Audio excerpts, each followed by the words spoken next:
Hey, we finally did it. We used Humminbird's Mega 360 imaging and the setup in our boat to perform well in a tournament with it, and we want to share some of those successful tips and tricks with you.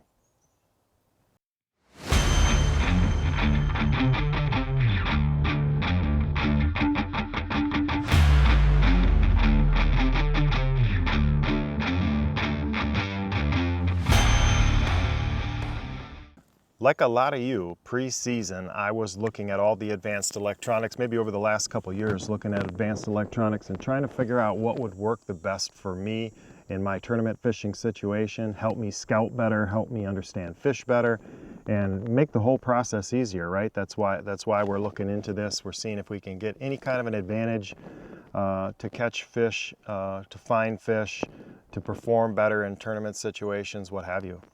So recently in a tournament, my son and I did finally use the advanced electronics to our advantage. I did it in pre-fishing, and I did it, executed it in the tournament, and it was pretty exciting. So I wanted to share some stuff with you. I want to share a little bit about what units I have, how we networked them, what was involved in that networking, and then what we're doing unit to unit in a tournament situation. And you know, that's a great tip we can give you. It paid dividends in this tournament for us, where I was up front using some advanced electronics in the back, and with the network capability in the boat, was able to have my son as a partner in the back of the boat who was able to see and use the advanced electronics too. So we'll go over a little bit about that setup.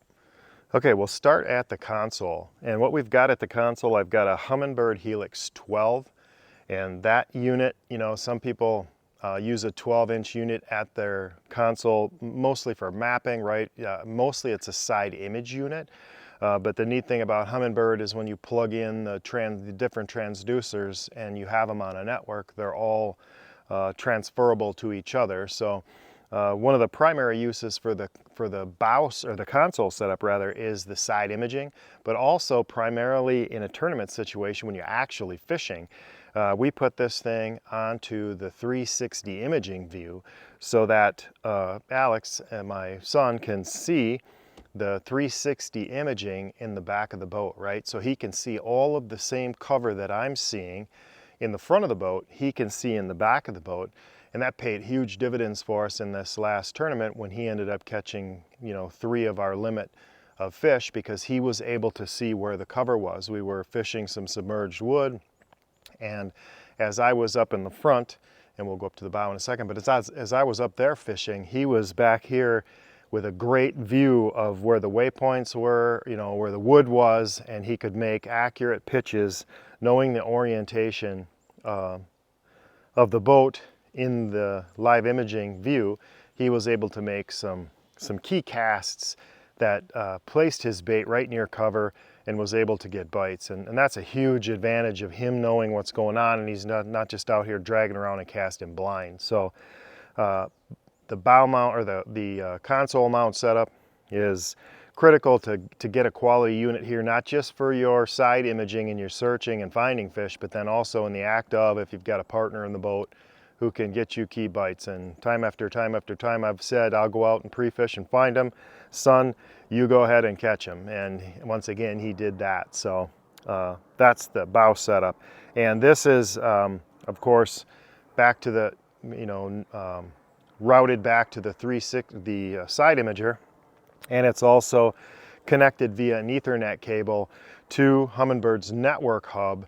And then that 360 unit and the bow mount unit are connected to that hub as well, and we'll show you a picture of that hub. Okay, now we're up here in the bow of the boat. This is where the front fishing happens, right? Typically, this is where you'll see both of the units. And in this situation, I have my Humminbird Helix 12, the same unit that was at the console, I have at the bow, and I use that for my 360 imaging, and I use it for waypoint networking between the two. So when I'm at the bow, or when I'm at the console rather, and I'm driving around side imaging finding waypoints, those are shared with this unit through the network, through Humminbird's network, and the 360 imaging is displayed on this unit from my trolling motor, and then that 360 imaging view is shared with my console unit. And so that ability to network is critical in this system to helping you see fish. And what's so cool about this is I'm going to put up on the screen right now an image of them both working at the same time. So I'm going along in cover areas and I'm seeing the cover on my 360. At the same time, I'm aiming my live imaging, and here I've got the LVS 34 Garmin live scope system with a GPS map 1222 here, a 12-inch unit. So I've got a 12-inch unit up here for my 360 imaging to see the cover at all times, and then I have my live imaging to aim, and that's makes me efficient at picking off particularly individual fish. Was able to do that one time in this tournament successfully. Did it during practice, which told me it could be done. Spent hours at practice, hours and hours and hours and hours before I got a successful bite. So I've learned a lot, and I think I told you in a previous video, it's going to take some practice time. So when you get set up, you know, you got to get out there, get around cover, and you've got to practice so that you understand how it works. But this gives me the ability to track down the fish, right? Track down individual fish or groups of fish, and then aim my live imaging at it. So I'm seeing the cover, getting near cover, finding the fish with my live, and then being able to pick them off.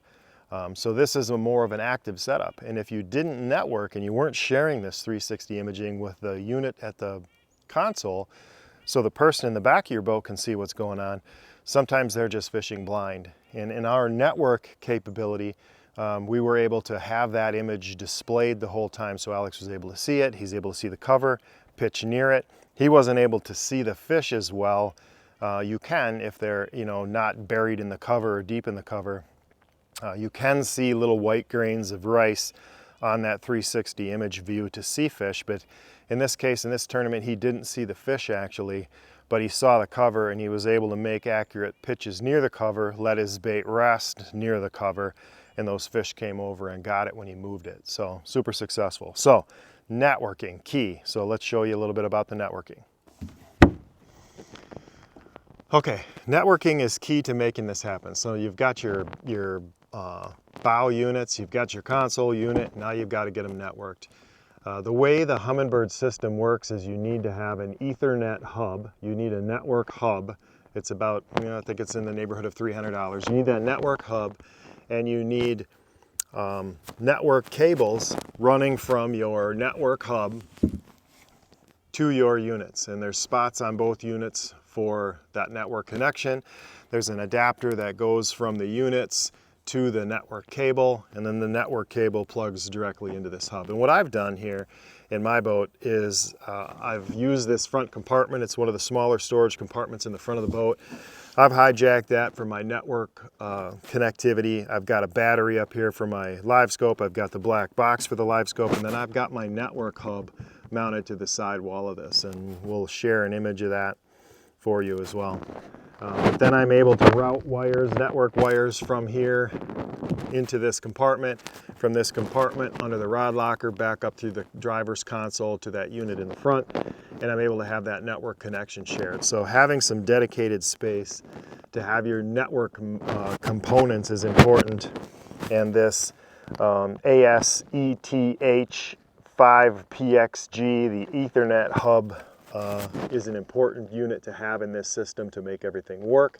It shares waypoints, it displays waypoints over the 360 view, and it shares them in both units on the boat. Hey, thanks for checking out the video today. I hope some of those tips are useful for you to get you set up so that you can be the most efficient you can possibly be and utilize the electronics you've got to the greatest extent to try to catch more fish. That's what it's all about. Hey, if you like that, please like and subscribe. Comment below. I'd love to hear more about what you're doing, maybe what your settings are, and we'll talk to you next time on the water.